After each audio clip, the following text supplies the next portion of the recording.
Assalamualaikum warahmatullahi wabarakatuh. Perkenalkan, nama saya Muhammad Nur Iksan dari kelas AK19F.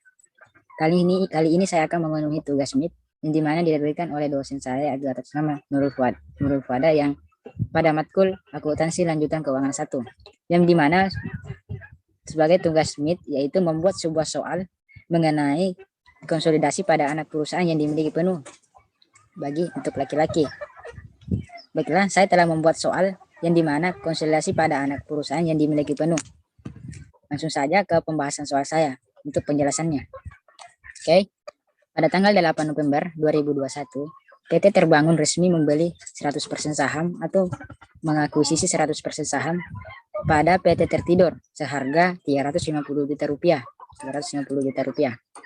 Berikut adalah atau di bawah ini adalah laporan keuangan saat sebelum pengakuisian dari kedua perusahaan.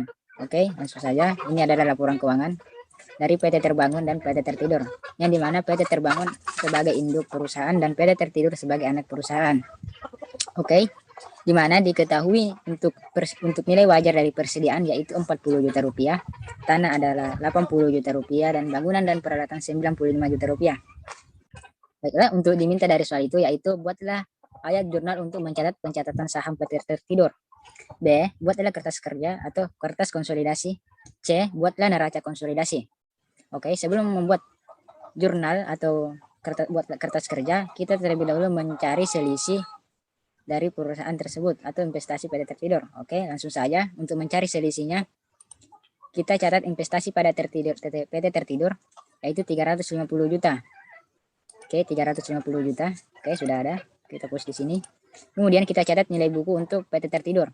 Di sini saham biasa dan saldo laba yaitu 30 juta dan 50 juta. Oke, kita catat. Oke, langsung saja dipindahkan. Oke, 30 juta dan 50 juta. Kemudian kita total semua keseluruhan dari 30 juta ditambah dengan 50 juta yaitu sama dengan 80 juta rupiah. Setelah sudah tertambah, kita kali dengan kepemilikan sahamnya yaitu 100%, yaitu 80 juta dikali dengan 100% maka menghasilkan 80%. 80 juta, maaf ya, 80 juta ketika dikali dengan 100%. Oke, sudah itu kita kurang dengan investasi di PT Tertidur dikurang dengan 80 juta yang tadi telah dikali dengan 100%, menghasilkan 270 juta untuk selisihnya. Oke, lanjut ke untuk mencari nilai wajar untuk perusahaan PT Tertidur. Oke, kita catat terlebih dahulu nilai buku untuk PT Tertidur yaitu persediaan untuk nilai bukunya yaitu 26 juta ya. Oke, 26 juta kita catat 26 juta. Kemudian tanah dan bangunan 43 juta dan 62 juta. Oke, kita catat atau dipindahkan ke bawah. Oke, sudah ada. Kemudian untuk nilai wajarnya kita memindahkan yang tadi yang di soal yang dimana pada PTF untuk persediaan yaitu untuk nilai wajarnya yaitu 40 juta rupiah. Kita langsung pindahkan saja ke bawah. Oke, sudah 40 juta, kemudian tanah 80 juta dan bangunan dan peralatan yaitu 95 juta rupiah. Oke, langsung saja. Oke, ketika sudah posting begini atau terinput semua nominalnya, kemudian kita cari selisih atau perbedaan dari nilai buku atau nilai wajarnya dengan cara mengetik nama akun atau menulis nama akunnya, di mana kenaikannya dari nilai buku dan nilai wajar. Untuk mencari nilai akun kenaikannya ini yaitu nilai wajar dikurang dengan nilai buku yaitu 40 juta dikurang dengan 26 juta maka menghasilkan 14 juta.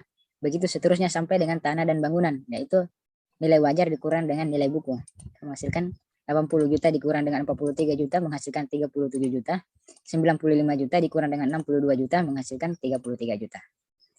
Oke, kita lanjut untuk membahas jurnal untuk pembelian saham di bagian B ya. Oke, kita ya bagian B. Buat ayat jurnal untuk mencatat pencatatan saham di PT Tertidur. Oke, langsung saja.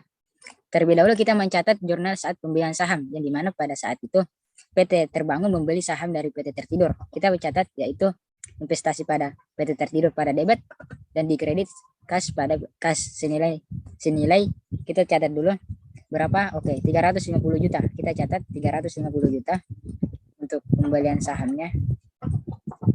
Oke, sudah itu lah. Investasi pada PT Tertidur dicatat di debit sebesar 350 juta. Kemudian kas karena terjadi pembelian atau pengurangan kas dari PT Terbangun, jadi kasnya berkurang sebesar 350 juta rupiah.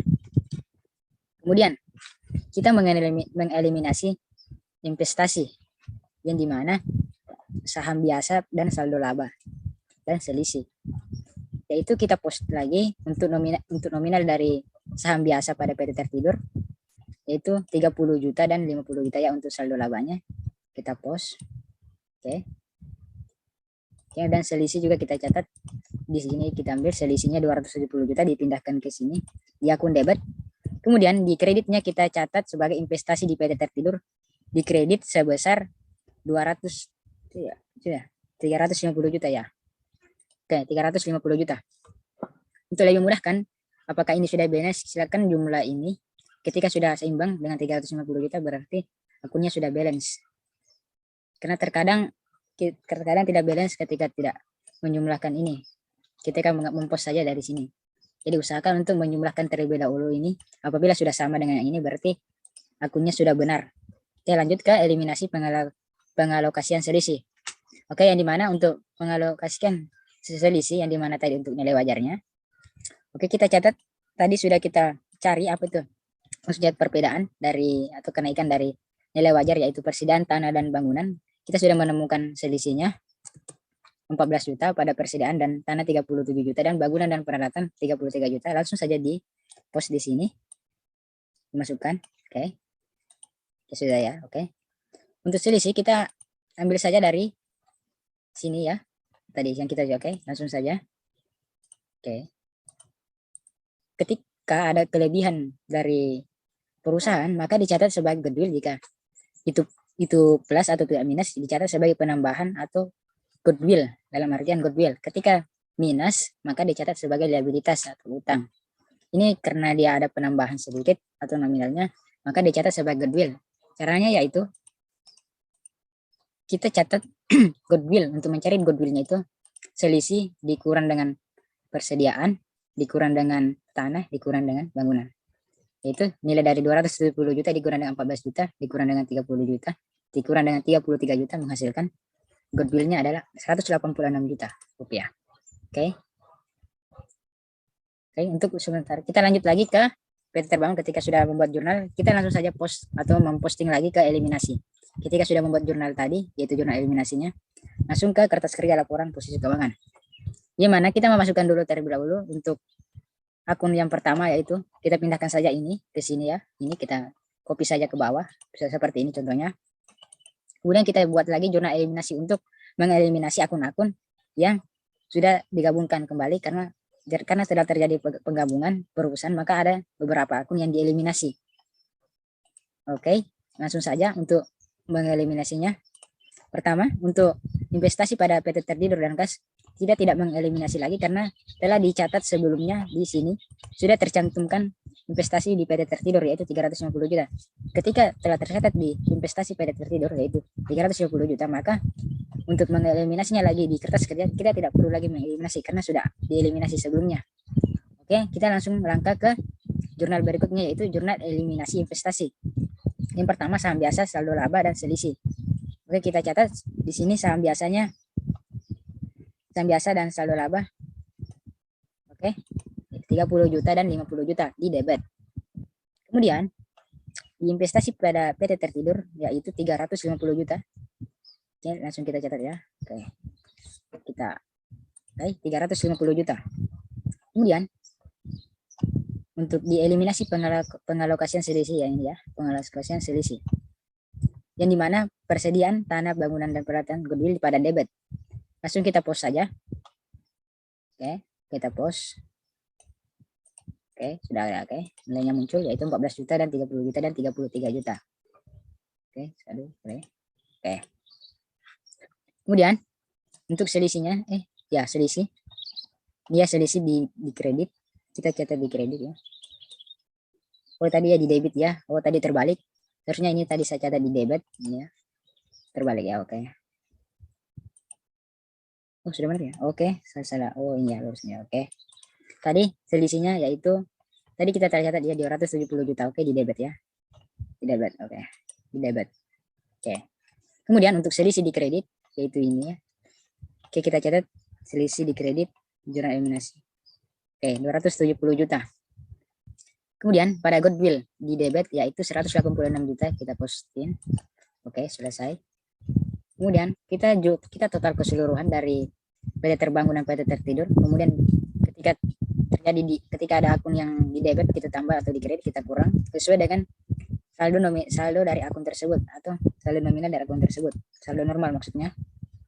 Oke, PT Terbangun dan PT Tertidur kita tambah saja 20 juta ditambah dengan 15 juta maka menghasilkan 35 juta. Kemudian untuk 35 juta dan 14 juta kita tambah saja sama dengan 49 juta. Ya. Untuk lebih mudah kan, kita saya cari contoh. Ini kan asetnya aset lancar yang dimana aktiva. Kita tambah saja seperti ini, ditambah dengan 15 juta, ditambah dengan debit. Kemudian ketika di kredit, ada nominal di kredit kita kurang seperti ini. Oke. Begitu seterusnya sampai ke bawah. Untuk di bagian aktiva. Oke, saya tarik ke bawah untuk nominalnya. Oke. Untuk balance-nya yaitu 780 juta. Oke, sudah. Kemudian untuk di bagian kewajiban atau liabilitas, yang pertama utang usaha kita post. Oke, kita total lihat 100 juta tambah 35 juta sama dengan 135 juta. Kemudian 250 juta ditambah dengan 35 juta sama dengan 285 juta. Kemudian kita tambah lagi juga dengan saham biasa dan saldo laba sama seperti tadi. Itu menghasilkan 165 juta dan 195 juta. Yaitu kan ini kan saldo liabilitas ketika PT Terbangun ditambah dengan PT Tertidur, kemudian dikurang dengan 30 juta. Masa menghasilkan 165 juta. Ini juga, ini ditambah dengan PT Tertidur, kemudian dikurang 50 juta karena di debit. Karena untuk saldo laba dan saham biasa itu saldo normalnya di debit. Jadi ketika debit ketemu dengan kredit ketemu dengan debit maka berkurang. Sama ini berkurang dengan ini. Oke. Maka hasil yang diperoleh yaitu 780 juta. Ya, ini artinya balance untuk perusahaan ini. Oke, kemudian ketika sudah balance kita lanjut lagi untuk membuat laporan neraca posisi keuangan konsolidasi. Yang pertama kita catat dulu seperti ini untuk model neracanya. Untuk angkanya sendiri kita bisa lihat saja di sini untuk angkanya karena ini patokan kita untuk membuat laporan neraca. Tinggi sisa di pos saja seperti ini ya. Contoh. Oke ya. Oke, sudah ada. Jadi untuk laporan neraca ini kita untuk memudahkan kita ambil saja di laporan konsolidasi karena ini ya sebagai patokan kita untuk membuat laporan neraca. Bisa kita pindahkan saja nominalnya dengan memisahkan antara aset, kewajiban dan ekuitas. Oke, untuk PT Terbangun dan anak perusahaan di mana pada laporan neraca posisi keuangan pada tanggal 8 November 2021 di mana daripada aset itu berjumlah 780 juta rupiah dan pada kewajiban dan ekuitas yaitu 780 juta rupiah. Mungkin ini penjelasan dari saya dari contoh soal yang saya buat. Mudah-mudahan dari penjelasan saya dapat dipahami dengan baik. Apabila ada kata-kata yang kurang berkenan di hati atau ada yang kurang tepat mengenai penjelasan saya mohon maaf karena saya masih belajar. Saya akhir kata saya ucapkan baik terima kasih. Assalamualaikum warahmatullahi wabarakatuh.